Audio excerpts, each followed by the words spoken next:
Good morning, everyone. Welcome back to the ESA webinar series. Thank you for signing up today for our last webinar for the first half of the year. We're taking a break over the summer. We will be back in the fall. I'd like to acknowledge our sponsor today, H3 Environmental. Thank you for sponsoring the webinar today. We have a packed agenda. It's going to be a lot of content. We hope you'll enjoy it. And if we run long, we'll have lots of time for Q&A, and Brian will stick around for a bit after for Q&A. So if we run long, don't worry about it. So first up, I have Carolyn and Josh from H3 Environmental. They're going to talk just briefly on bird sweeps at construction sites and what that's all about before we get into the main meat of the presentation about Alberta birds and maybe some other critters. So just give me a second. Carolyn, you should have a message on your screen. Let me make sure it's the right screen. Yeah, okay. Perfect. Can you see that okay? Yeah. Perfect. Okay. All right. Hi, everybody. I'm Carolyn Inglis. I'm with H3M Environmental. We are a growing team providing a full suite of environmental services. Sorry, just these services include environmental planning, inspection, archaeology, water management, and reclamation remediation. Our teammates on the planning side can offer pre-construction, construction, and post-construction support, including bird and wildlife sweeps and surveys. I have Josh Wilson here with me, as Joe mentioned. He is a biologist in our H3M planning group who is routinely works in this area and is an avid nature photographer. And I'll pass it to Josh to talk a bit about that. Hey, well, thank you very much for the introduction there, Carolyn.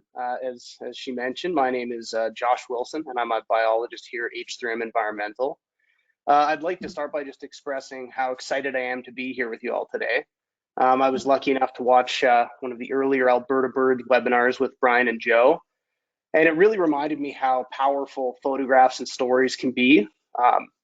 I'm passionate about nature and wildlife myself, and it's one of the main reasons that I find myself doing what I do in this industry. As Carolyn mentioned, I'm a nature and wildlife photographer in my free time, and I believe everybody will see on their screen now a handful of photos that I took with my tried and true Nikon D500. So it really is something that I enjoy doing. I get out as much as possible, and it is just a part of what I do day in, day out. I've spent a considerable amount of time in the field working with and experiencing nature, but it's important to remember that not everyone has the time or background to get out, notice, and experience the behaviors and subtleties that make it so interesting. Because of that, I feel that it's part of our job to share, teach, and inspire people in whatever way we can. A small amount of care or interest in the natural world really can go a long way.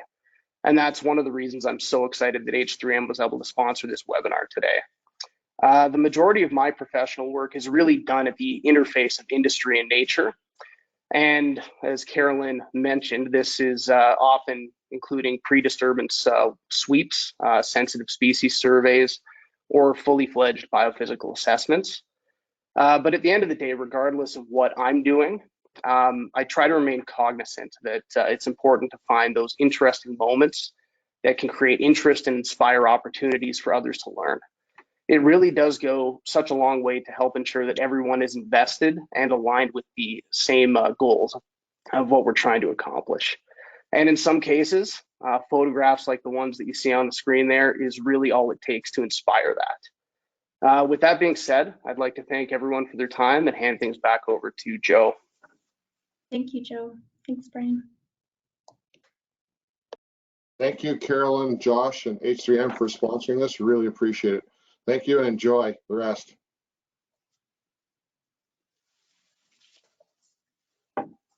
So we'll get moving here.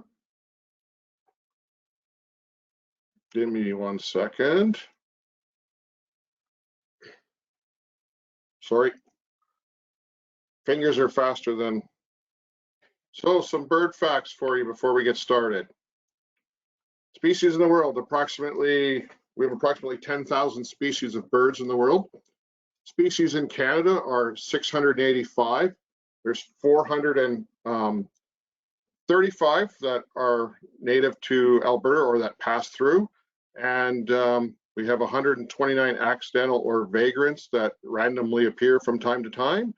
And 8 introduced species like Brian's favorite, the European starling. Not really, he doesn't like them. Nobody really does. There are approximately 200 to 400 billion birds in the world. The most common is the domestic chicken, and the rarest is the Madagascar duck, with only less than 50. So there's just some basic facts for you, the same facts that we did last time. Nothing's really changed. So first up, Brian's going to give us some backyard birding tips and some other birding tips. So Brian, we'll just give me 1 second. We'll start with the video.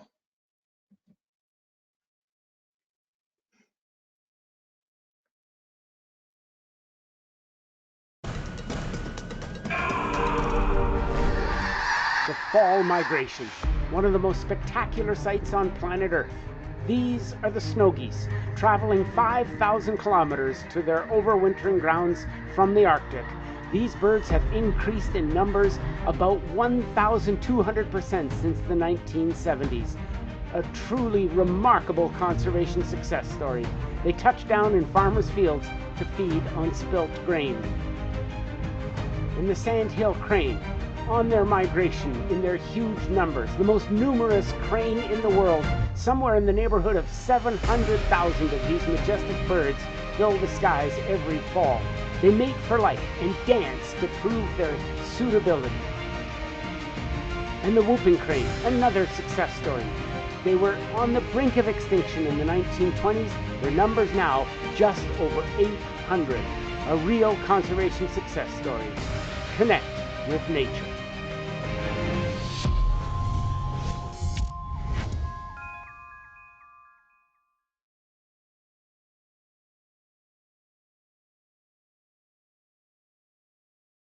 I did the filming last fall, and one of the highlights of that trip into Saskatchewan last fall was, first of all, seeing those huge numbers of snow geese, but also finding sandhill cranes in good numbers, and the highlight of the whole trip up in Saskatoon, about 80 kilometers north, the whooping cranes. We saw about 80 whooping cranes that we counted that day. The largest flock was 55 in number. It was incredible, especially considering that in the 1920s or so, they were a hair's breadth away from extinction, with some 21 or 22 birds, of which only 14 or so really significantly contributed to today's gene pool. So incredibly genetically pinched, but they're successful now. They seem to be doing very well.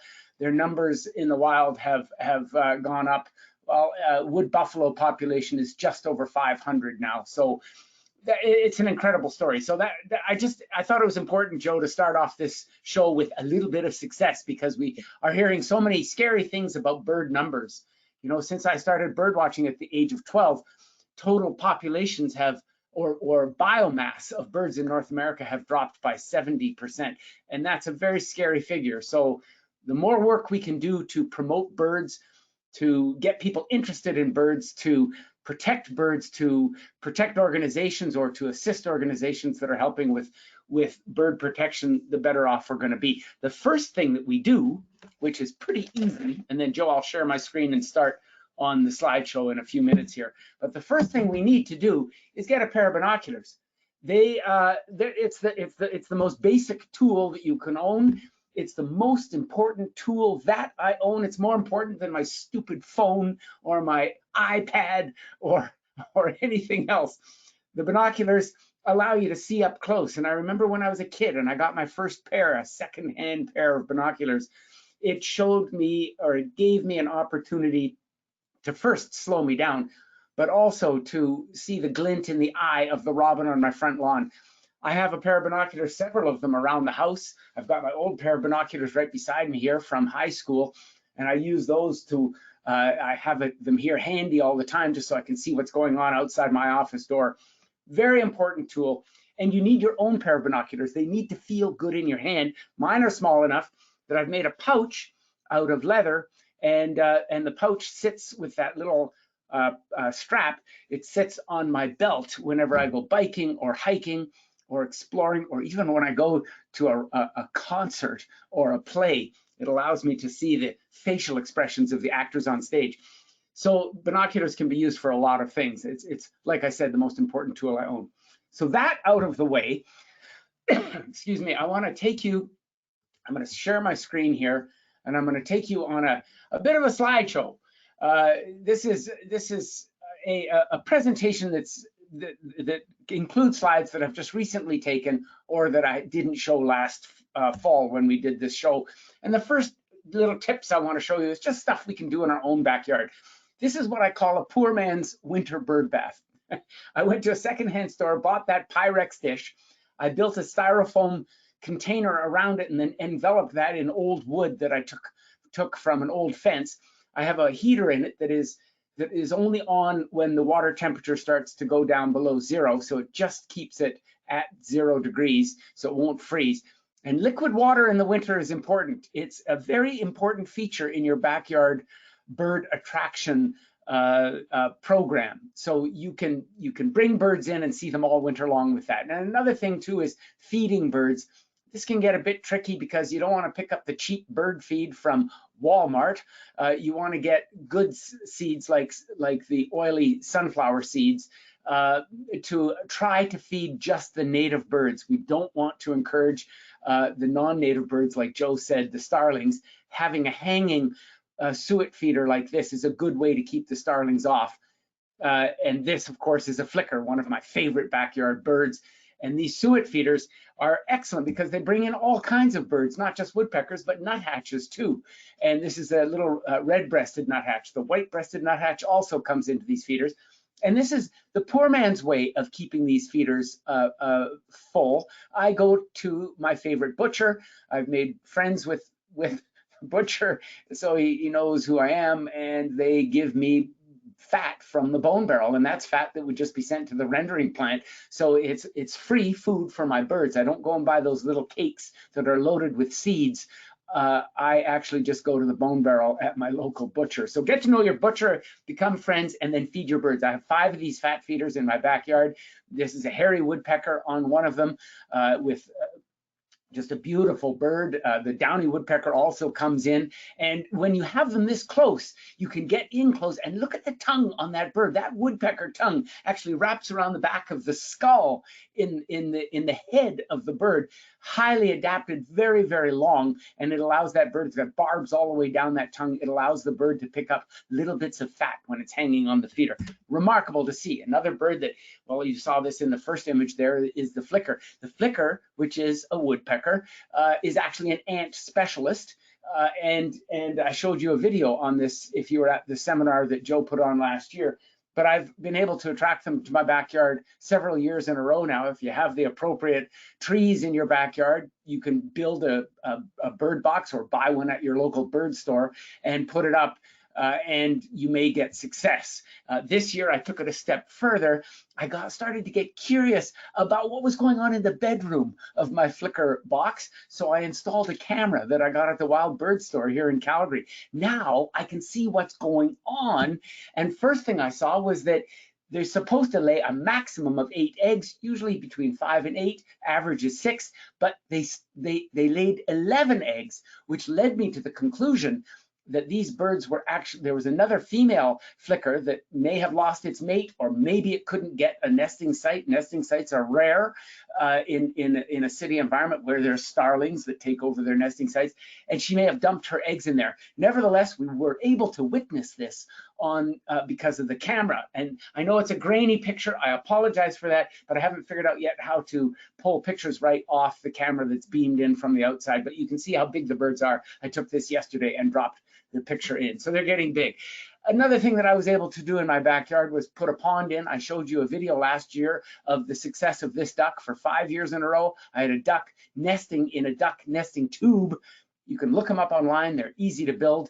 You've seen them on the prairies around Edmonton, around Calgary, where they're often placed in the middle of a pond. Once the ducks start nesting in these duck nesting tubes, they use them year after year. and the success rate is about 95%, as opposed to about 20% when they nest on the ground. So it's very exciting. There's the little gaffers on the little walkway on the way up there that started to emerge, and there's nothing cuter in this world than little baby ducklings. And they were waiting for the last couple of eggs to hatch here before they then took off down into the river beyond. And this duck, I got to know the female over the 5 years that she nested in my backyard. I would only feed her good grain that I got from UFA, and I would feed her only when I saw her walking up my boardwalk to my back patio. I would put out that little grain hopper. She would feed, and one day she walked in the house, and then the next day she brought her boyfriend in the house. You know, we think of ducks, we just take them for granted. We don't really realize that these birds have an amazing personality. I never expected the ducks to invite themselves into the house. Well, we've got another waterfowl nesting situation on the east side of our house. A couple of years ago, I saw a Canada goose standing on my neighbor's tool shed, which you can see in the upper part of the picture here, and it was eyeing my tool shed. I built a little platform for it. Lo and behold, they laid 3 eggs, and the 3 eggs hatched out last year. I showed you a film on this last fall. Well, the same thing happened this year, but 6 eggs. And I was able to photograph those youngsters hatching out, and we actually followed them like I did last year and made that short film on it. We followed them down to the river and saw them off on their first swim. And, you know, I know Canada geese are common, but my gosh, to have them in your backyard, to watch the whole process, to see the interactions between the male and the female, and then eventually the youngsters hatching out, it's an amazing experience. 2 years ago, we had lots of golden-eye ducks flying up and down the river. I put up a birdhouse, and I think I showed you this picture last year. But within a week, there was a golden-eye duck nesting in there. I carefully held up my phone and took a picture, a blind picture through that hole, and lo and behold, the golden-eye was there. And she hatched out at least 3 youngsters last year. This year, I took a picture. This is just a few weeks ago, maybe 2 weeks ago, holding the camera up, taking the picture through the hole. A couple of days before that, before she started sitting on the eggs, I count 1, 2, 3, 4, 5, 6 eggs there, but I suspect there's more like 10 underneath all that down. And I just put up the camera, my phone the other day to take a picture, and she's gone. So obviously they've hatched out, and she's blown that pop stand and is out on the river somewhere with her little chicks. So pretty exciting to see. Yesterday, this is a picture from last year of a robin in my back porch, but yesterday that platform had no nest on it, but last night a robin pair started to choose it, and they came up. They were like avian puppies, all excited about building a nest. Today, right now, probably maybe 5 feet below me and a little bit to the west, they've already, it looks like they've 3/4 accomplished the building of their nest. They're very fast when they do it. So it looks like I'm going to have a nesting robin in my back porch. On my front porch, the robins that nested there have just fledged their youngsters. They had 4 youngsters, and they've just fledged over the last couple of days. And so we've got baby robins hopping all around. And they're so easy to attract if you have the right situation to bring them in. And then just a little while ago, my wife hung up a lovely wreath on our front door. Lo and behold, a house finch. Remember, that's that beautiful purple bird that has been increasing in numbers over the last decade in Alberta. They were historically found only in the east. Now they're becoming an Alberta bird. And I've got one nesting on my door right now.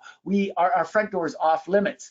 And so we have to go in and out through the back door because I don't want to disturb this lovely little bird. And pretty soon those eggs will hatch, probably within the next day or 2. So exciting to have these things right around. But now just outside of our cities, what a pleasure to get out into the bush.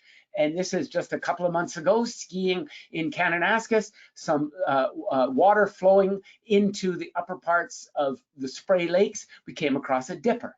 And this is one of my all-time favorite birds. To see them in the winter is very special because they bob up and down, walk into the water, walk under the water, and will sometimes go right under those ice shelves, searching out aquatic invertebrates to feed on. As we were sitting and having our lunch in the snow beside this creek, 2 dippers came over, and they did one of their songs. And the song of a dipper is very special. It's something you don't hear very often, and it's a beautiful warbler and call. Go online, go to the Cornell website, and have a listen to what a dipper says when it's in courtship. It's quite romantic, and we were there to witness it. This picture taken only a few weeks ago.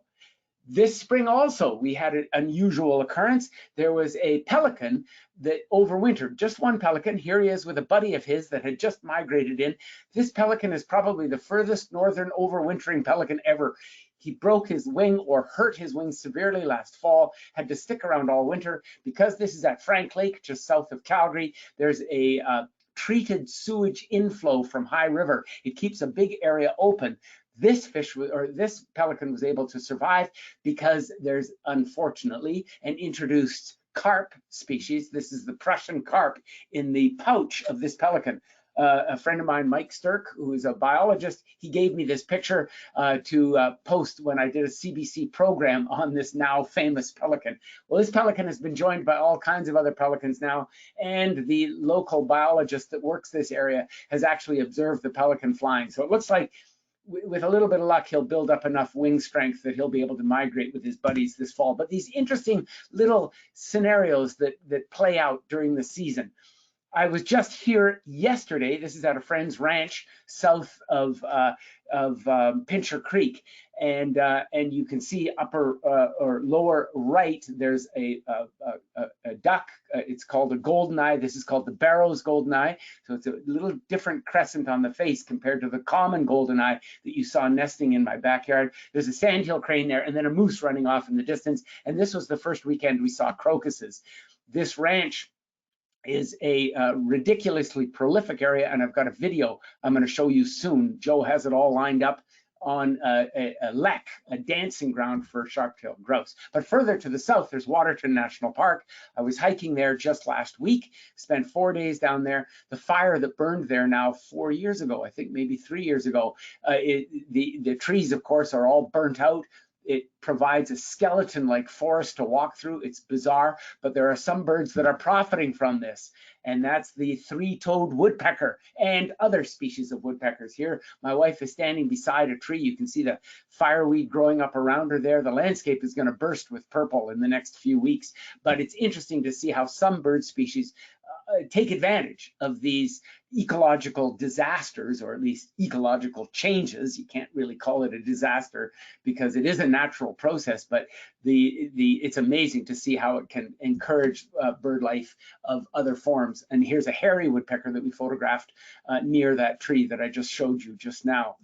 And I met up with Joe couple of weeks ago when we were driving north. This is Elk Island National Park. The bison there are having a fantastic year. Lots of babies being born, as there has been for the last 100 years since bison were put back into the park. But the neat bird thing about this was that I saw a brown-headed cowbird in its native habitat standing on the back of a bison. Cowbirds evolved during the time when on the Great Plains, when there were 60 million bison and they were always moving. Cowbirds could not raise their own youngsters, so they evolved a behavior which is really interesting, and actually there's many species of birds around the world that do this, about 100 species in fact, and they parasitize other birds. A female brown-headed cowbird will lay up to 40 eggs in the spring in other birds' nests. Now there's all kinds of implications regarding that, but it's still fascinating to see them on the back of a buffalo. Just north of Elk Island, there was this Long Lake area, and this was just in the spring when the leaves were starting to bud out. My wife and I went up there because we were heading up to Lesser Slave Lake to be there right when the warbler migration was coming with its first big wave. You can see the leaves are just starting to bud out. There we had the Tennessee warbler calling nonstop from the trees and the bushes. Fantastic indication of spring, that call. We had Forrester's terns. They had obviously just arrived, flying up and down the lake, catching birds. When we got up to Lesser Slave Lake, we had some fabulous conditions. We actually happened to be there during the lunar eclipse, but you see that cloud band right on the horizon? Well, it prevented us viewing the lunar eclipse. You can see that the image that I took there, I took right off my live Star Walk application or app on my iPad. and then I dropped it into the picture. That's where the lunar eclipse was happening, but there was just a skim of cloud. So we missed the lunar eclipse, but man, we aced out on the birds. American pipits who had obviously just flown in. There was about a dozen of them on the shores of Lesser Slave Lake, hopping up and down. We had good looks at those. The forest was ringing with white-throated sparrow calls, one of my all-time favorite birds. Clay-colored sparrows, which sound like an insect, were calling as well. And then we picked up the call that didn't sound quite, you know, it was one that I wasn't familiar with. We hunted it down, we searched it out, I photographed it, we confirmed it was a LeConte's sparrow. So, you know, sparrows, people usually think of them as boring little birds. They're not. The native sparrows are fabulous. Now, the house sparrow is not a sparrow at all. It's actually a type of a finch, but they've been introduced and they're a problem, like the starlings, but that's another story. And in the forests of the area, we were hearing ruby-crowned kinglets. This interesting occurrence happened. You don't often see that red crest, that little flame on top of its head, but it was really uptight because another male was in the tree. So they were flying around at a fairly low elevation in the tree, and I was able to get some pictures of the ruby-crowned kinglet, a bird that's pretty tough to photograph. Yellow warblers were in abundance throughout the forest area. Ovenbirds were calling. They've got a unique call that starts off low and then reaches a crescendo, and it says teacher, teacher, teacher, teacher, teacher. It's a bird that I grew up with out in the east, and what a pleasure it was to see them up at Lesser Slave Lake in such good numbers, as well as the redstart. And this is the male. The female has a yellow coloration to it. A hyperactive bird that appears to be stoned on 12 cups of coffee, but this bird was showing off to a female. It was at low elevation in the bushes, and it gave me about 24 opportunities to get a photograph, and this was my favorite of the bunch that I took.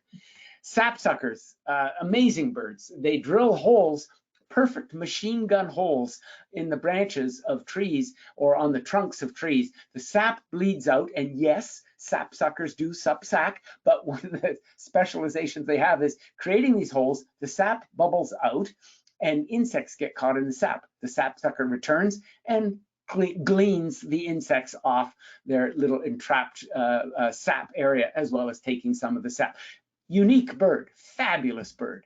And we saw them in good numbers up there.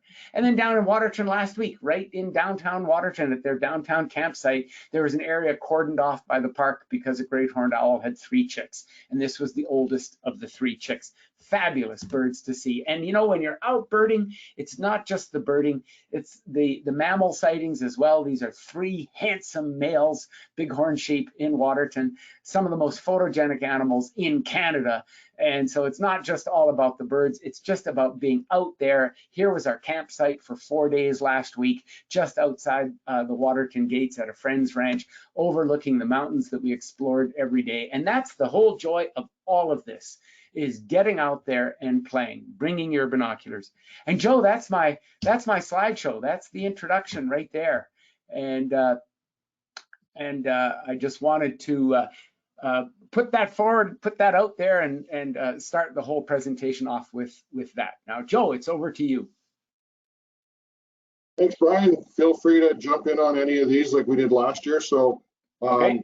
I'm just going to go through a bunch of different birds that you can find around Alberta. These are, I think there's only 2 repeats in the list because Brian has some video of them this time. So all the rest we didn't touch on last time. So we will give this a try, and then we'll interrupt from time to time. We have a number of videos to play too, short videos on some of these birds. So first up, pine grosbeak. See them a lot in the winter. They're little crossed bills at the top. Yeah, amazing birds. Lovely photograph there, Joe. And these birds erupt in numbers. They actually come out in huge numbers. And actually, Joe, that just might be a crossbill. The app, yeah, Right. I thought so, but the app said grosbeak. So Okay, very good. yeah. Very good. Eastern kingbird. Yeah.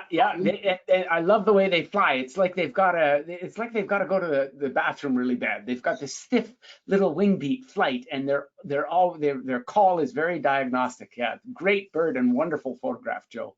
And you'll be interested to know a western kingbird was spotted in Edmonton yesterday on the rare bird alert. So Excellent.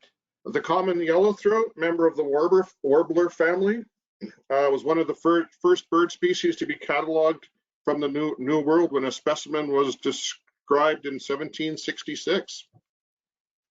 Wow.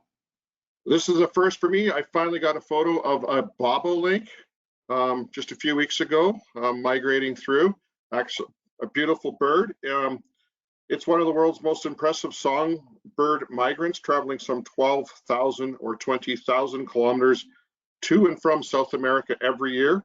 In its That's lifetime, amazing. it may travel the equivalent of 4 or 5 times around the circumference of the Earth. That's crazy. And what a wonderful photograph. Not often seen, Joe. The last one I saw was last year in southern BC in the Creston Valley. And they've got a very interesting call too. It almost sounds like chewing rubber or something. It's got a bizarre call. Yeah. And they migrate by orientating themselves with the Earth's magnetic field thanks to iron oxide bristles in their nasal cavity. Figure that out. Crazy. Yeah. Migration is remarkable. The amazing snow bunting, usually you see them in the winter on range roads and township roads by the thousands and the hundreds, but this guy was sitting all by himself this spring, deciding if he was leaving. And Joe, you know, they only come through for a flash. They're here and then they're gone. They are when they migrate north, they are such a unique bird. They go way up to Ellesmere Island to nest. And I've found their nests in trips that I've done up in the Arctic. They actually will nest under little rock overhangs and in places where Arctic fox can't get at them. I read this morning that the males get there when it's minus 30 to minus 40 to get the best nesting spots, and the females arrive 3 to 4 weeks later. It's That's crazy. incredible. Yeah.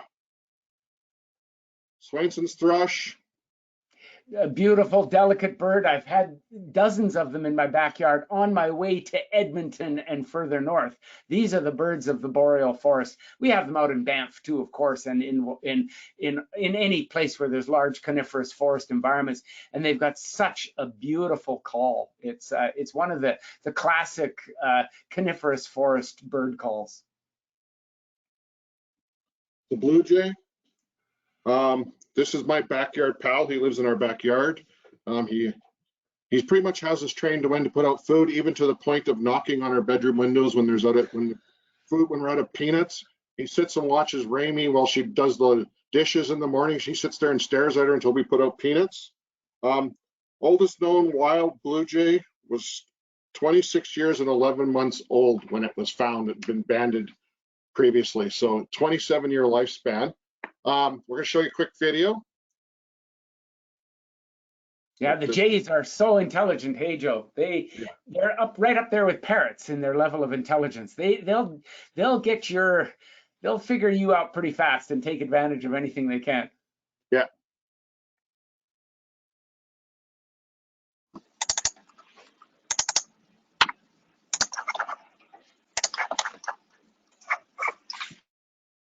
So this is a blue jay. This is him in the backyard in slow motion. I put my iPhone into the bird feeder, which is one of my bird feeders, which is a swing. I just wanted to see what he would do. So you get a really good close-up of the blue jay in action. See his little tongue, grabs his peanut, and he's gone.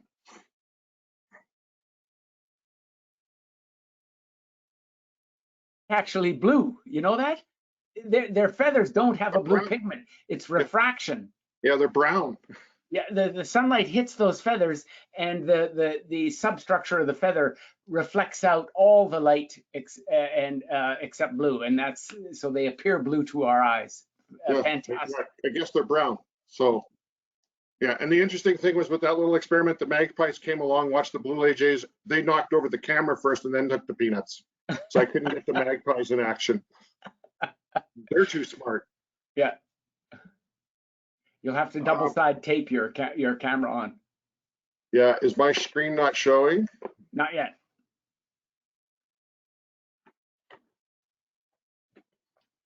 The mourning dove, which was new for me this year. I found this fact very interesting. So mourning doves, they feed on the ground. swallowing seeds and storing them in their pouch in their esophagus, the crop. The record is for bluegrass seeds in a single crop. Brian, do you want to guess? Oh my gosh, I bet it's thousands. 17,200. Jeez, that's incredible. Well, you know, in some of the doves in Africa, they've actually looked at what's in their crops.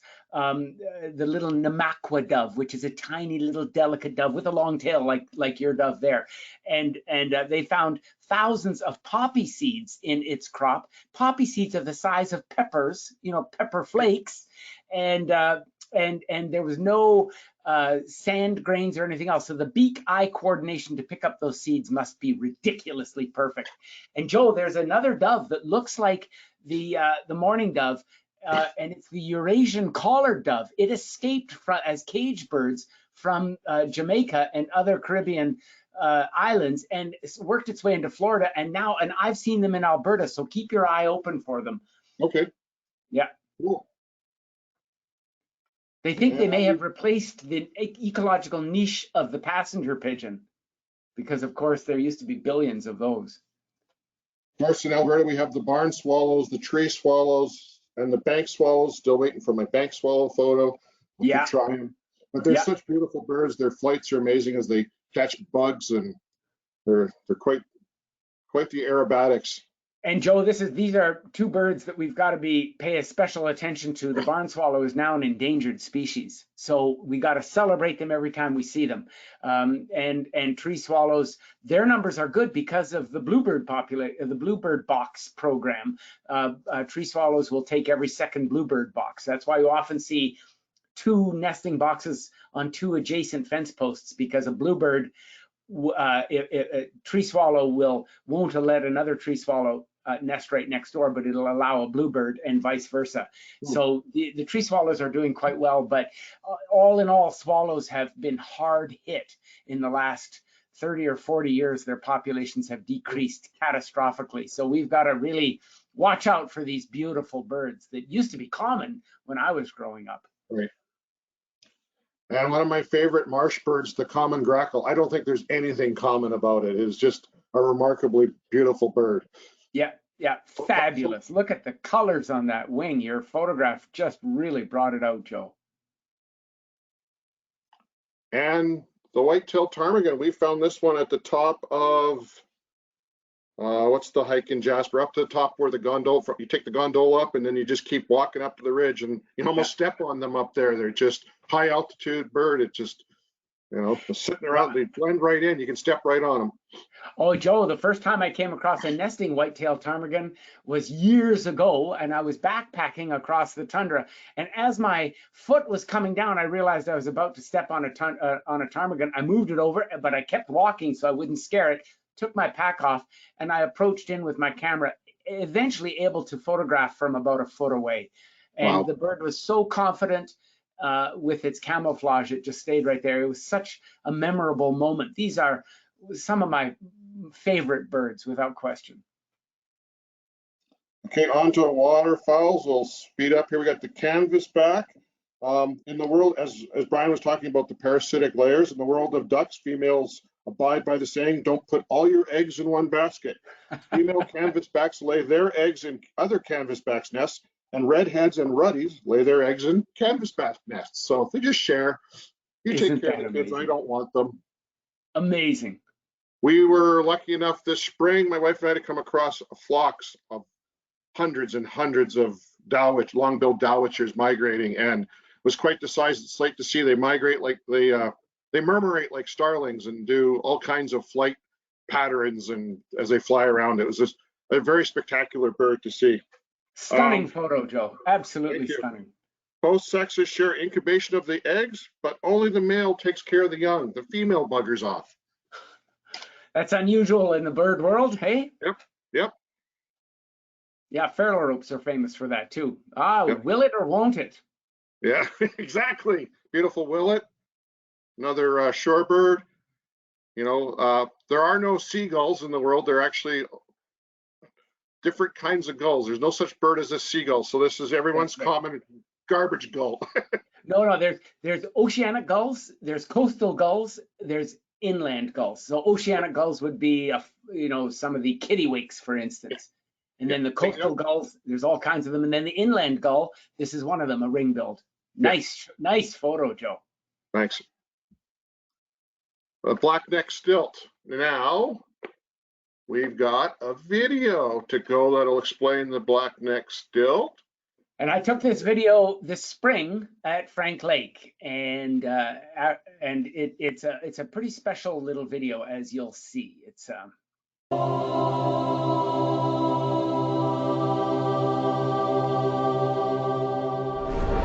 There are few things more spectacular than the spring migration. The variety of birds and the absolute splendor is profound. This is the American avocet, and it's one of the most unique and pretty birds on the prairie marshes. But a close relative is the black-necked stilt. And this bird, just like the avocet, has a remarkable nuptial dance in the spring. First thing in the morning, a lovely, beautiful dance, finishing up with a very brief but effective copulation called a cloacal kiss.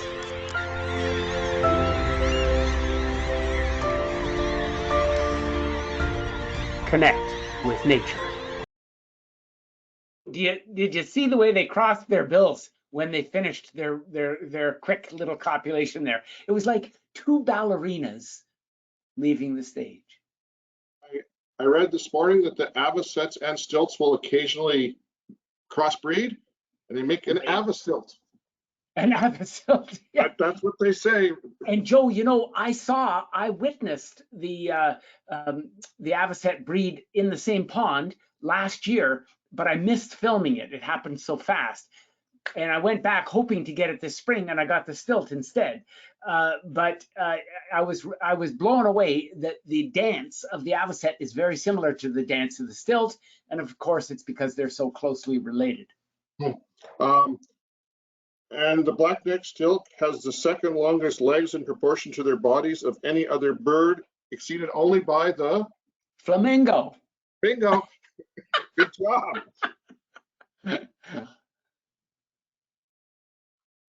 You've been looking at my notes. Lesser yellow legs. Look at the reflection of that bird, Joe. And there's a water droplet in midair there. Do you see that? Yeah. Whoa, nice. They're very short-lived, I found out. Less than 5 years. Yeah, a lot of the small birds are, Joe. Generally speaking, the smaller the bird, the shorter their lifespan. The bigger the bird, the longer they live. And that's capped out by the great albatross, like the royal albatross and the wandering albatross. They'll live over 65, 70 years. Yeah. Oldest known one was, just like I said, 105 years. It was banded in the Lesser Antilles and found in South Dakota. Fantastic. Yeah. The snipe, the Wilson snipe, the sounds you hear at night, other than the common loon, and the darkness of the winnowing of their wings as they do their mating dives. It's amazing. You can't see them, but you can sure hear them. Yeah. It sounds like the aliens are landing when they are out. They reach speeds at 60 miles an hour in their dives. Wow. And last year we touched on the ruddy duck, and why I'm showing it again is because I got video this year, just this spring. I always thought that the ruddy duck made the bubbles that they do in their mating dance as part that it comes out of their nose or out of their beak, but watch this. This is phenomenal video, Joe. And remember, these ruddy ducks are small. They're a tiny little duck. Yeah, this is a very, very, very special video. You shot this in Edmonton, hey, Joe? All right. 1 second.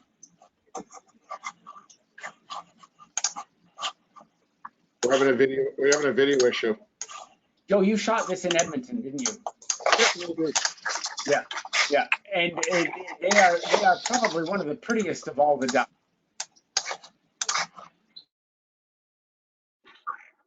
So if you watch closely, he inflates his chest their necks and their chest, creating bubbles in the water as they force the air from their feathers. So it's actually not coming out, and then they burp at the end.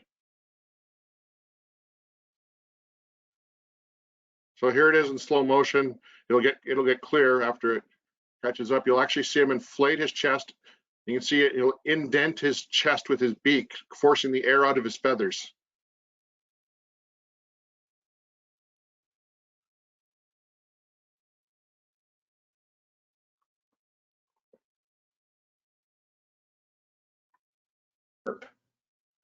Crazy. Joe, Crazy little birds. They got so much character. They have so much character. Yeah. Okay, we're almost done to the questions here. We're getting there. So, the common raven, everyone knows the common raven. Oh, Joe, it's not up. Oh, sorry. Thanks. There we go. Oh, beautiful. It's a beautiful common raven. Probably the smartest of the birds.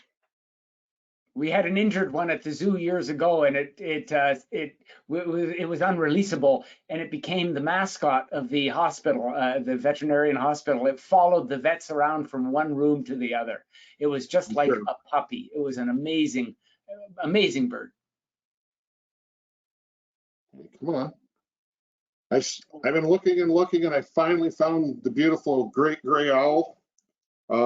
The phantom of the forest, so quiet that it can't hear itself fly. It's the tallest owl in the world, but it's just a ball of feathers. It only weighs about 2.5 pounds. They can break through hard-packed snow to grab small mammals hard enough to support the weight of a 176-pound human standing on it. So just an amazing big bird. They're just, and they, unlike other owls, don't care if you pull up beside them and take their photo. They look at you like you're like, what? They're so special. Yeah, and that big facial disc is used to capture sound coming from small rodents burrowing under the snow. So they're one of the only owls. They can actually triangulate where the little rodent is under the snow. Crazy. Yeah. Foot to 18 inches or something like that. They can hear like crazy. And then this spring there is a report of a great egret in the Edmonton area. Becoming more, this is one of the rare birds that, you know, occasionally arrives in Alberta. There are a few around here and there that show up. So, you know, on average, these guys are about 1,000 miles off course, but they're now breeding pairs in the Edmonton area and in the Calgary area and in southern Ontario. So I think it's just showing that climate's changing and animals are making their way where there's food and breeding area.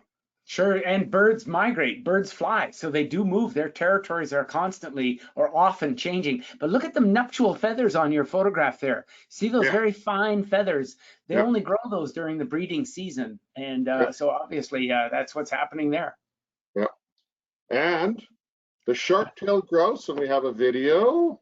I did this video just when the snow was leaving the prairie landscape, and I was just back here yesterday, and it's all green, and we did come across some sharp-tailed grouse, but this is what I was able to capture. It's one of the most remarkable natural history sites in the prairies, the dance of the sharp-tailed grouse. I've described it as an avian mosh pit. In order to pull this video off, we camped for 3 nights under a full moon in southern Alberta. Situated quietly inside our camper, we didn't leave the camper when the birds started to dance before sunrise. And that put us in the perfect position to sit quietly and film through clean glass the events that were about to unfold. It's an absolutely profound experience to sit this close to watch these birds do what they do, this incredible vigorous dance, foot stomping, tail wagging, that makes a rattling kind of a sound, interspersed with various calls and a booming from their inflated purple throat sac. And it's all for the girls. They do it to impress the ladies. They dance in a lek. It's a traditional dancing site that they use for decades. When a female comes in, the whole environment steps up in excitement. The birds start to dance more vigorously, showing off their wares. 80% of the matings will be done by 10% of the males. The other males are just going to have to wait until next year. Amazing. So 80% of the mating's done by 10% of the male. So very few males get a chance to pass on their genes. It's just a fascinating method of genetic selection. The females obviously choose the males that have the most vigor, that have the best booming sounds, that have the best coloration. But part of it too is just like real estate, it's location, location, location. So the birds that are in the central part of the lek are the most experienced, the most robust, the most aggressive birds, and that's the bird that the female likes to choose because she knows that that's the one that is the best male to mate with.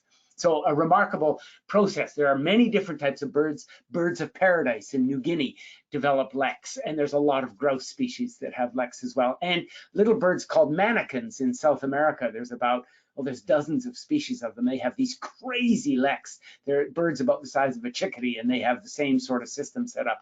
Wow. Cock of the rock and other birds too.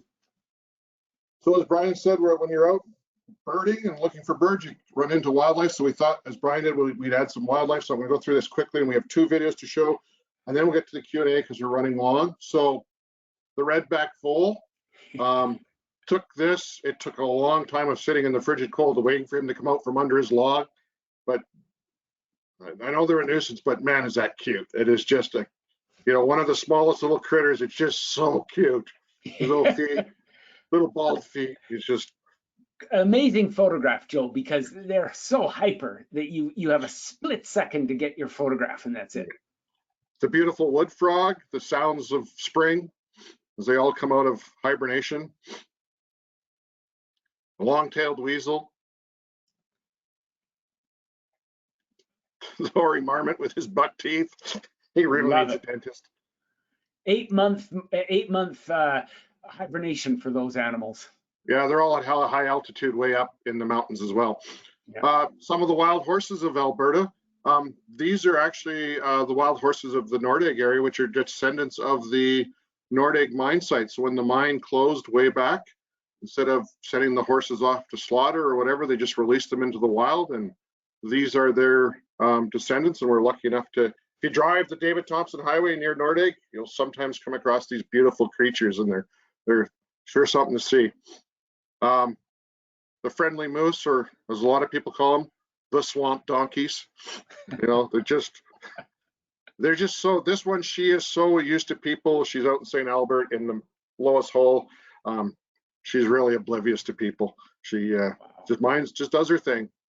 And as Brian talked about, the plains bison at Elk Island, I'm going to show you a little video here.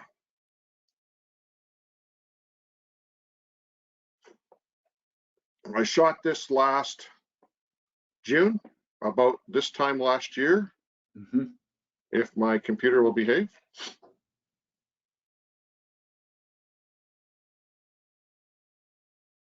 So the best time from my experience, and I spend a lot of time at Elk Island, is head out early in the morning, as soon as the sun comes up, and watch nature unfold.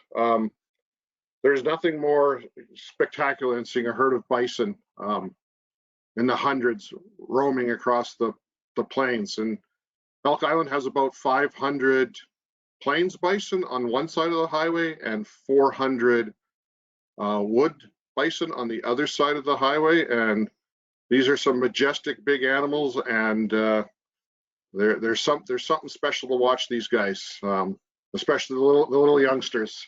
And if you're lucky enough and you're out there, you might even see the elk that are out in the park. I forget how many there are, Brian. You had the number, but very rarely do you see the elk of Elk Island National Park. Right on. Yeah, I talked to the biologist, and he said about 500 elk. Okay. And with that, we're going to show one more video, and this is from Brian's backyard, and we're going to end it with something very cute, and then we'll take your questions. Yeah, this reaches the 11 out of 10 on the cuteness scale. Turn your mic on, Brian. A few years ago, I had a red squirrel move into my backyard, and then a second one came, and soon there was a family.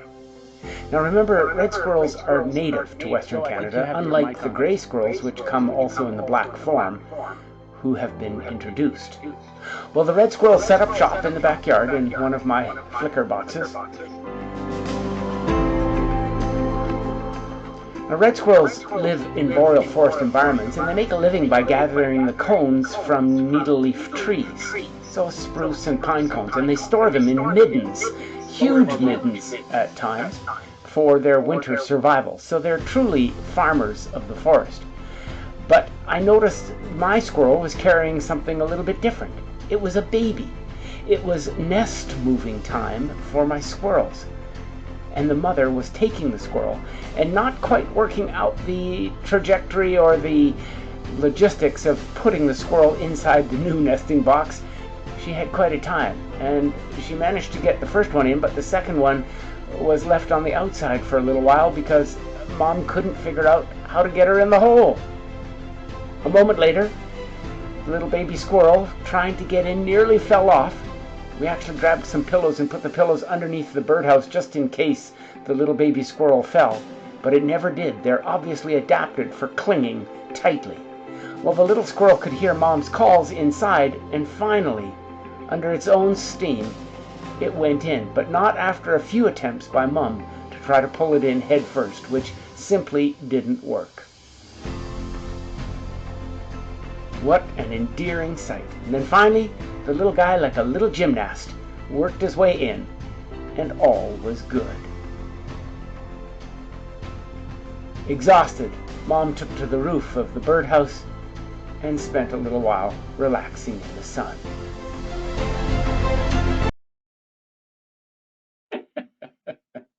Well, thanks everyone. We ended on something cute. That's your thing, your presentation. Hope you enjoyed it.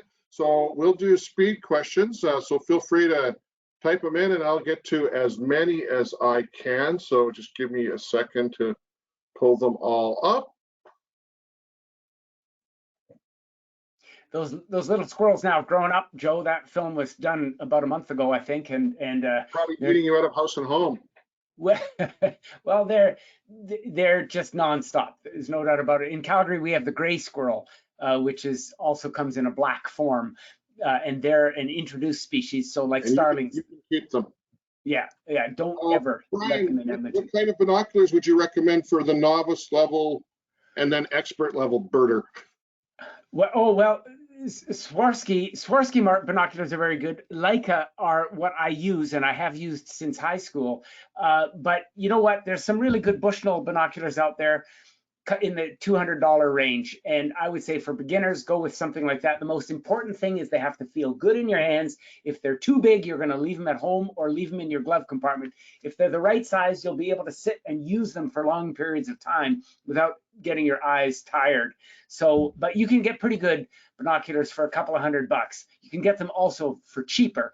I find the cheaper they are, the optics don't last as long. These binoculars are waterproof. I've actually dropped them into various bodies of water over the years, and they do just fine. And they're shockproof. So the more you pay, the better the optics, but you certainly don't need to pay that kind of money for a good pair of binoculars. Okay. Would you ask Brian how his bee house was working? Oh, okay. I've got a couple of bee houses. I had a beehive in my backyard for the last decade, but the beekeeper that was looking after that moved and retired to BC. And so I've gotten out of the honey producing business, but I do have some native bee hive, what do they call them? A hotel, a native bee hotel. And I just put it up last summer. I had a couple of plugs filled, but not that many. I'm hoping that they get utilized more. I've had carpenter bees in one of my planks in my backyard, and it came back year after year, but it hasn't returned this year. Although we were just watching a bumblebee in one of our purple flowers downstairs hardly an hour and a half ago. Bumblebee population seem to have done well this year. Good. Can you say anything about the wood ducks? Seem to be more and more common. People are asking if you can tell us anything about wood ducks. Well, wood ducks, like golden eyes and mergansers, are hole nesting ducks, so they need to have, you can attract them actually if you're living in the right place. You can attract them by building the appropriate nesting box, and there's lots of plans on the web, so it's easy to do. And like I said, I put up my golden eye box, and within a week I had a duck in it, but of course I'm right beside the river, so it works really well here. But yeah, wood ducks, I think, are some of the most spectacular ducks in the world. They are absolutely profoundly beautiful. I think that there are organizations and individuals who have been putting up wood duck boxes. I've seen a few down the river from where I am here. I know we have quite a few wood ducks in Inglewood Bird Sanctuary that seem to produce little chicks every year. So they're obviously nesting in a box down there. Yeah, just spectacular bird. And with them and the golden eyes and the other tree nesting wood holes, like the young within a few hours of being born, mom they're out of the tree and they got to fall like sometimes 18 feet to the ground. It's on their own and start getting food. Mom doesn't help them. I've seen some nature shows where they've actually filmed these little ducks, these little wood ducks falling out, and they'll bounce from branch to branch to branch, and they hit the ground with such intensity you think they've got to be dead. But I think they're made of rubber at that age, and they're designed for that bounce. And of course, they're so fluffy, there's not a lot of mass to them. But yeah, it's amazing, Joe. I don't know if you can answer this. Does the amount of snow geese poop impact farm fields negatively? Well, probably not. But the amount of snow geese has affected the ecology from where they come from, where they nest. It's affected it very negatively. Breeding grounds, yeah. Yeah, the snow geese, they're a success story, but there's a yin and a yang to all these stories. The snow geese have become so abundant because of spilt grain in farmers' fields. They basically have a feedlot all the way down to their wintering grounds in the United States. And the feedlot is that's called farmers' fields. So they pick up this high energy food source. They all get fat. All the females lay the maximum number of eggs. All the chicks hatch out successfully. But where they are in their summer grounds, they're actually destroying the landscape. They're destroying the vegetation because there's too many of them. I think the minimum bag or the maximum bag limit is something like 100 birds per hunter in some areas where they're hunted, because there's such an issue with them. Personally, I love seeing abundant numbers, but I understand the negatives to it as well. So I have no problem with the sound of the flock of them taking off is it's amazing. It's just, you cannot, the sound it's something to witness. It's beautiful. It's amazing. And in this day and age of so many sad stories, it's great. Joe, I have a question for you. Oh, no. Yeah. I understand. Of course, I have your book, and it's fantastic. I gave it to my dad. He loves it. Thank you. I'm glad you brought yours, Abandoned Alberta. It's fabulous. And Joe, I just wanted to ask you, when is it coming to town in the museum? The museum opened yesterday, the Royal Alberta Museum. So I thought I'd start with a small exhibit. So it's a little independent museum, the Royal Alberta. They kindly asked me last fall. So it opened finally after all the COVID restrictions have been started to be lifted. So it's free for the public.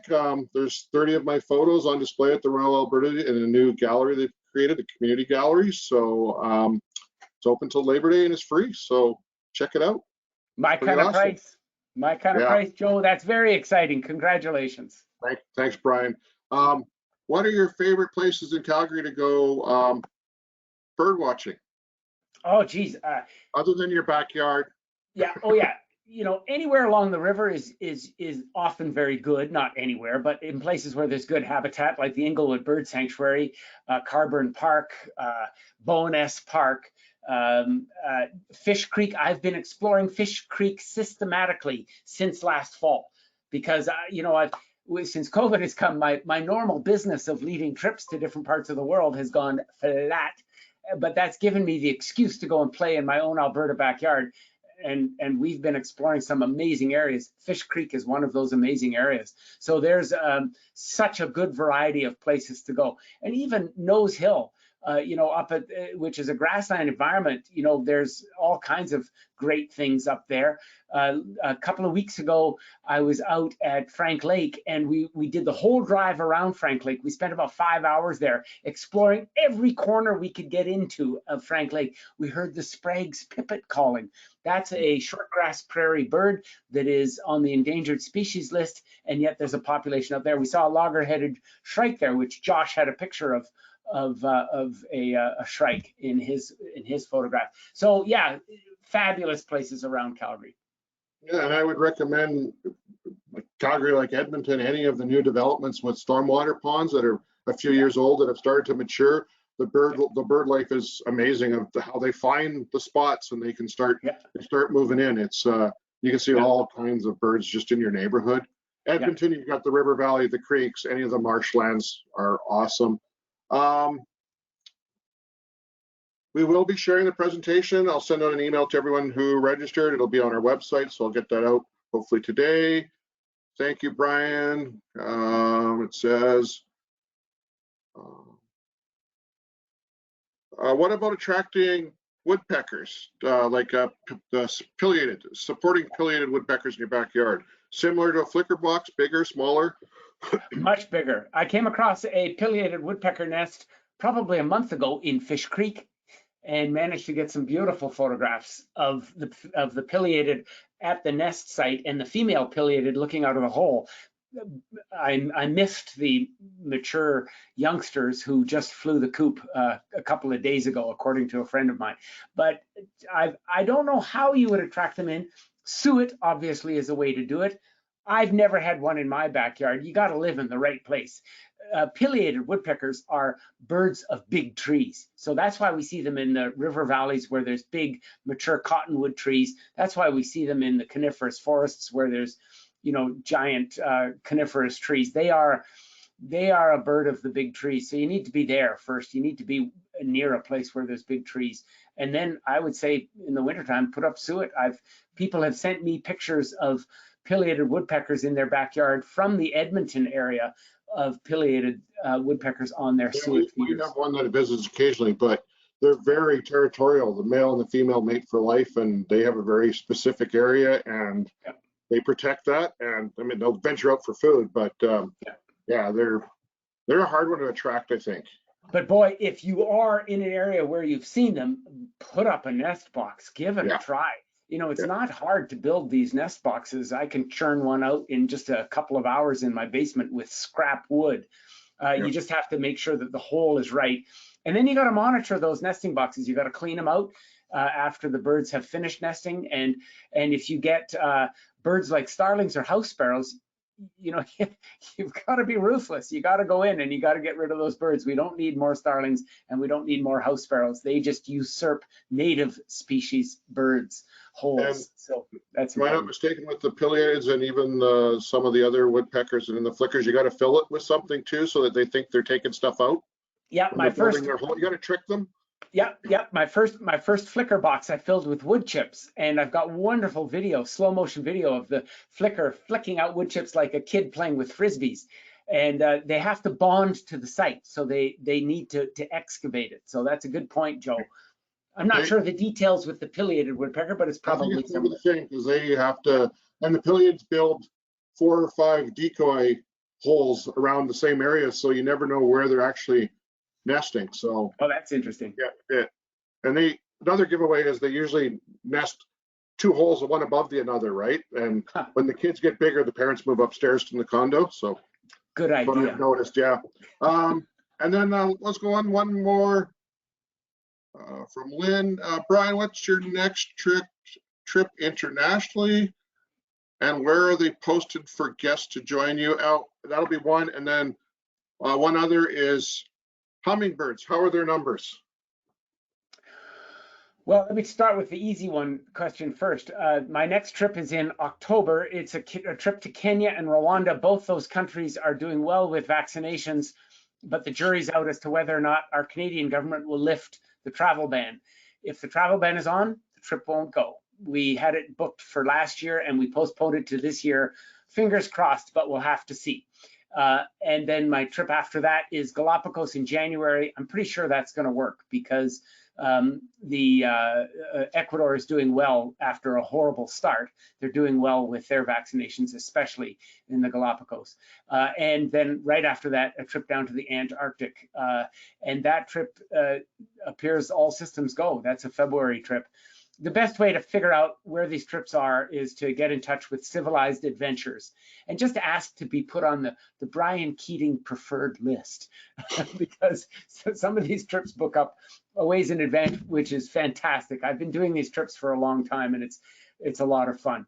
Now the hummingbird question, I saw a hummingbird last week in Waterton, just outside of Waterton actually. You know, there's not a lot of hummingbirds in Alberta. You have to be very careful or specific on how you attract them. I've only seen them in my backyard a couple of times. People out in Bragg Creek and Canmore, they see them all the time, rufous hummingbirds especially, because that's the furthest northern hummingbird. Their populations are doing well. You know, as far as I know, you know, we're doing okay with hummingbirds in Alberta. It's just that we've never been in a hummingbird epicenter. In the mountains, you get them because they flit from flower to flower. In the foothills, you get them. A friend of mine found a nest last year.